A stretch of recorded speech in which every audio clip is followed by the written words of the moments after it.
Well, I think we're in a far, far better place than we were a year ago, for example, when the vaccination programme was literally only starting.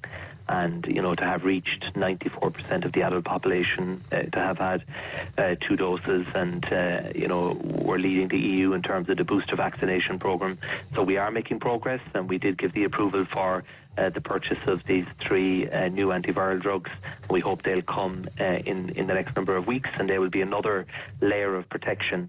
But look, we're not out of the woods. We're seeing a record number of cases every day, but the link between new cases and hospitalisation is not quite broken, but it is dramatically weaker than it was before, and that may well be in part because of the nature of this variant, but it is also in part because of the level of vaccination that we have, and the fact that people have by and large really bought into that and are supporting the programme. And we would just continue to encourage people who qualify for the booster to go and get it as soon as you possibly can. It is making a real difference, and so the antiviral drugs is another layer of protection that we're adding, and so there is grounds for optimism, but I'm really conscious that, as you acknowledged, in our hospital system in particular, there is real stress and pressure, and it does behove all of us to do everything we possibly can to ease that pressure over the period ahead.